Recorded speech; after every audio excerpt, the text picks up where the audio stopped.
Hi guys, so in this section we will learn about how to add a label to the input box. So last section we had discussed about we had declared a form, then two input text box. Now we are defining label through label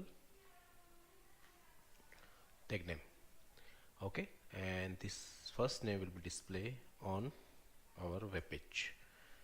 Now what is this for?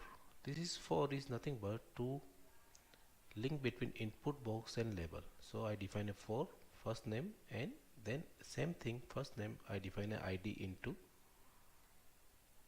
id for our input text box. Okay, so this will create a connection between those two. So here I just define last name, and this is last name for another label, but I have not provided any id for this. So we'll see what will be the impact will be there. So we open the web page.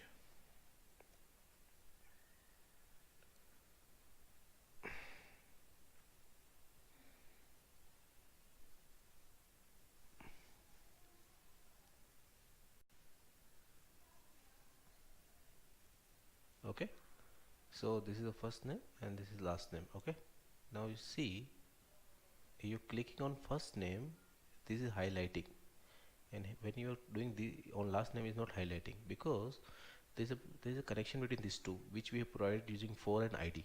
Okay, so you click here, but when you click here nothing is happening. Now we'll change our code little bit, and we provide a id here equal to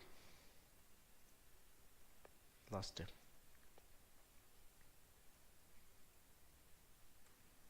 Okay, now we reload our page. Now see, both are highlighting. So this for and id in input box, for in label and id in input box, create a connection between label and input. Thank you.